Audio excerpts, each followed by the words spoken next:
Mnasema tuendelee ama tuendelee? Nyinyi mko tayari? Yes. Na msikuwe na wasiwasi. Relax. Hii siasa sisi ndio mafundi wa hii kitu. Hii siasa tunajua kuitengeneza siasa vizuri. Hapa mbele sasa kiwanja itakuwa wazi. Tutakutana kwa kiwanja.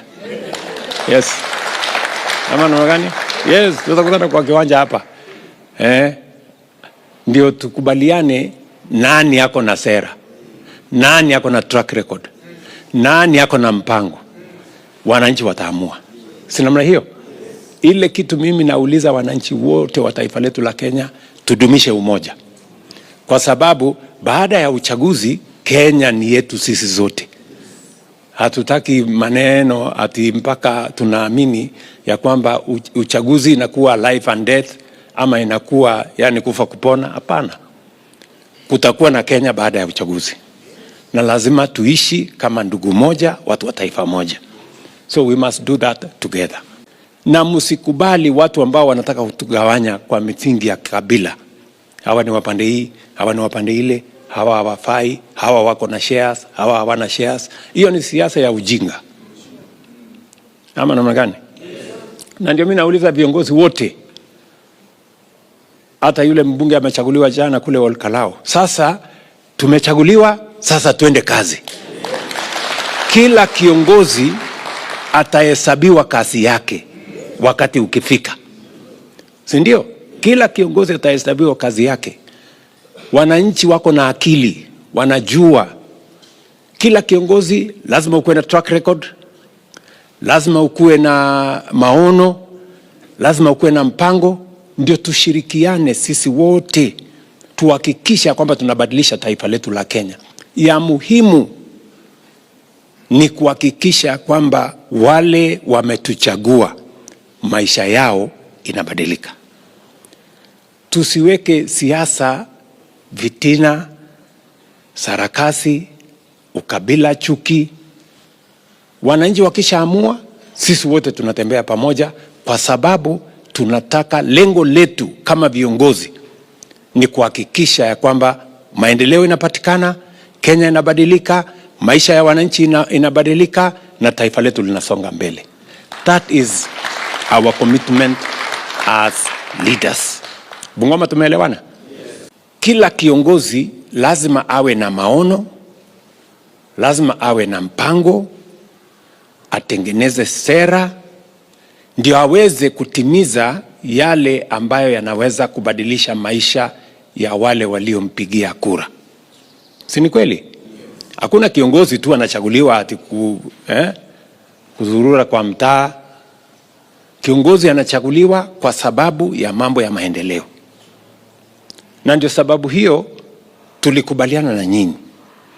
Tukasema turekebishe kilimo, turekebishe elimu, turekebishe matibabu, tuhakikishe ya kwamba watoto wetu wanasoma na tufanye mambo ambayo yatabadilisha taifa letu la Kenya. Barabara tutengeneze. Na mimi nilisimama mbele yenu na mbele ya Wakenya wote na nikasema mambo ya elimu tutanyorosha. Leo tumeajiri walimu 1,100, tumejenga madarasa 23,000, tumerekebisha ile CBC na sasa tumerekebisha hata funding model ya university. Kujenga inahitaji akili. Kubomoa hata mtu mjinga anaweza kufanya. Nyinyi mnanielewa? Nasikia watu wengine wanaongea, viongozi wengine wanasema kila mtu anaweza kujenga. Kila mtu anaweza kujenga stadium. Sijui kila mtu anaweza kufanya affordable housing. Mimi nataka niwaambie kama ingekuwa kila mtu ingekuwa imejengwa mbeleni. Kujenga inahitaji akili. Kubomoa hata mjinga anaweza kufanya. Nyinyi mnanielewa? That is what I'm telling you. Ndio unaona kila sehemu ya Kenya tunajenga. Hamukukuwa na stadium Bungoma, si imejengwa? Si affordable housing inaendelea? Hii Kenya itabadilika. Sura ya Bungoma imeanza kubadilika. Ukienda Kimilili leo utaona affordable housing imeanza. Ni kweli ama si kweli? Na tumesema ya kwamba mbali na kufanya haya mambo yote, mabarabara pia lazima tupange vizuri. Mumesema mmetoka Bungoma mmepitia hii barabara ya kutoka Nakuru. Ni kweli? Kuna mwingine alisema ati hata wheelbarrow hakuna. Nyinyi mmeona wheelbarrow kwa barabara? Mmeona greda na bulldozer na mashini kubwa kubwa? Inaendelea ama haiendelei? Ndio. Nasikizeni, inaanza hapa kilomita karibu 170 mpaka Rironi, mpaka Mau Summit. Alafu tayari tunafanya feasibility study ya kutoa pale Rironi, Mau Summit, ipitie Eldoret, ikuje Bungoma, iende Malaba, na hii ingine iende Kericho, iende Kisumu, ikutane Malaba. Tukasema kwa kilimo tutafukuza mabroka ambao wametusumbua miaka nyingi, brokers ambao walikuwa wanatusumbua kwa mambo ya mbolea, na tukasema tutapunguza mbolea. Tumepunguza mbolea kutoka 7,000 mpaka 2,500. Nyinyi ni wakulima, mnajua hivyo. Tukasema wale mabrokers walikuwa wanatusumbua kwa kilimo ya sukari ama miwa, tutawafurusha. Tuliwafurusha. Leo kilimo ya miwa inalipa wakulima pesa ya kutosha na kwa muda ambaye inafaa. Hawa wakulima wa miwa walikuwa wanangojea malipo miezi 5, miezi 3, miezi 6 wakingojea. Si ni kweli? Wakulima hawakuwa wanalipwa, wafanyikazi wa Nzoia hawakuwa wanalipwa. Ilikuwa ni matatizo, mpaka hata maduka ambayo ilikuwa hapo Nzoia ilikuwa imefungwa. Na mimi niliwaeleza ya kwamba hiyo kilimo tutarekebisha. Leo kilimo ya miwa inasonga mbele, ya kahawa inasonga mbele, ya maziwa inasonga mbele, ya chai inasonga mbele. Na mimi nataka niwahakikishie tunazidi kuhakikisha kwamba Kenya inapiga hatua ya kwenda mbele. Niliwaeleza tutapanga mambo ya vijana wetu, tupange ajira, tupange masomo. Leo katika taifa letu la Kenya tuko na vijana zaidi ya 1640 wanafanya kazi kwa mpango ya affordable housing, ya kujenga masoko, ya kujenga hostels kila sehemu ya Kenya, ikiweko Bungoma. Na sasa mwezi wa 9 mimi nakuja tena tujenge hospitali level 6 kwa kutumia mbinu na maarifa. Tumepata pesa bilioni 8 ya kujenga level 6 hospital hapo Bungoma,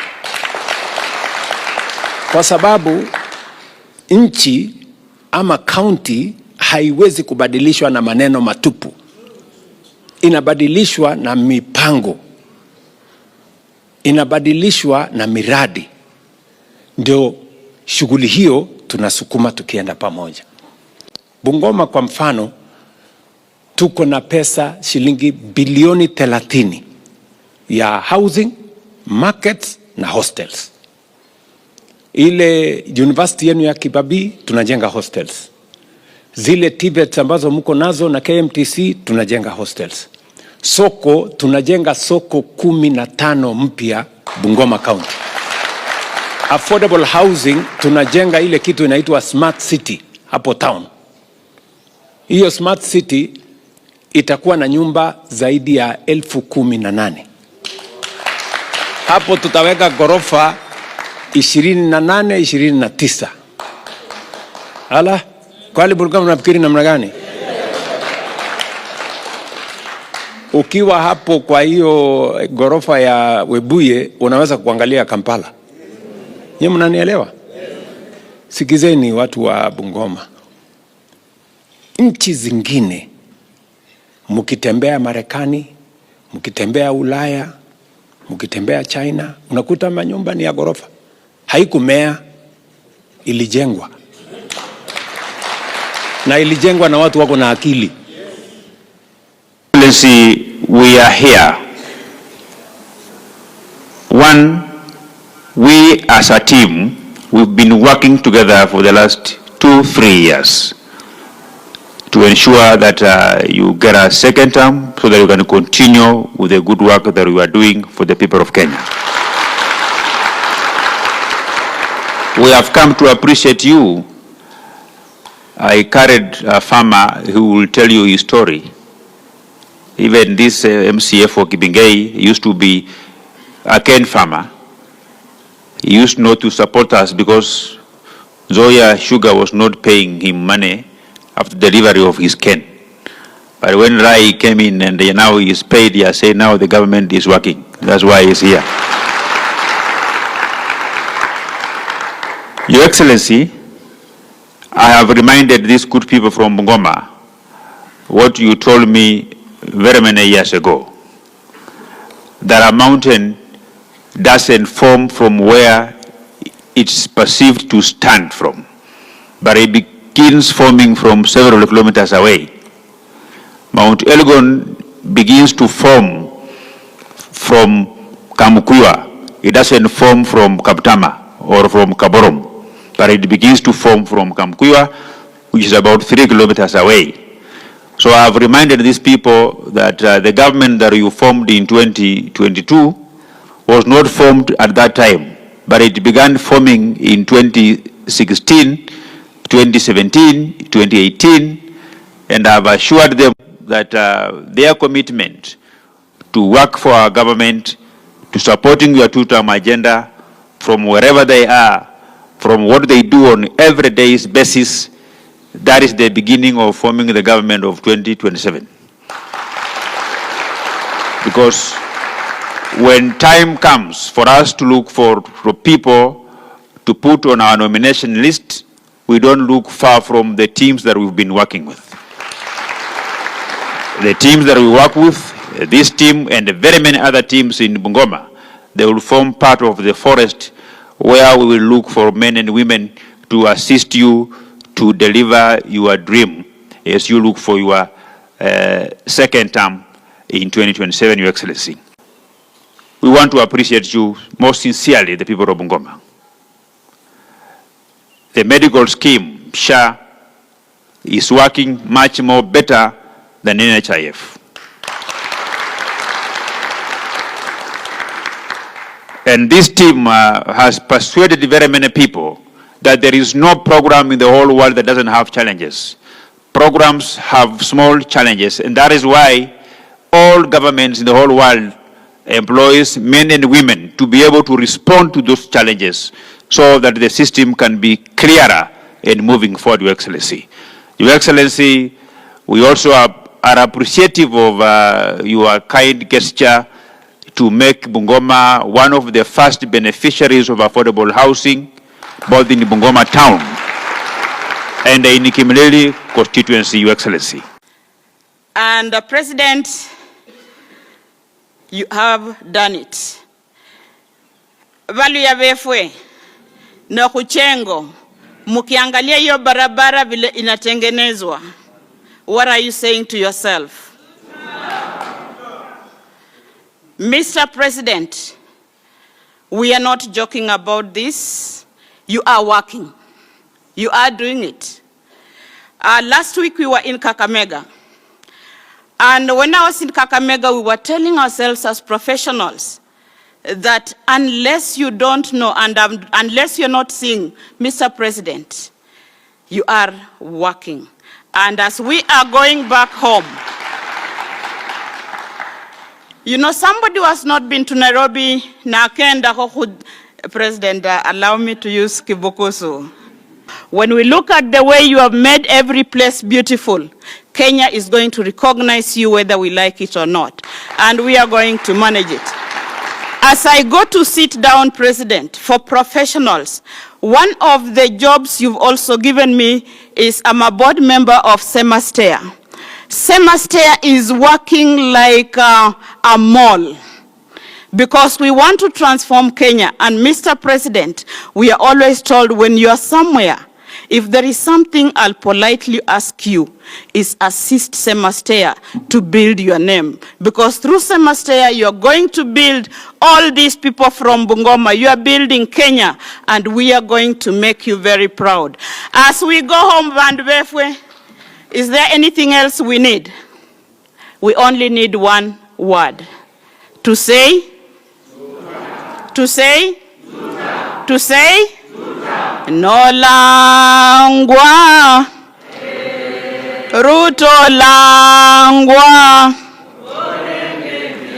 We are going back to the universities. We are going back to the professionals, President. We are going to ensure the work you're doing is going to be felt.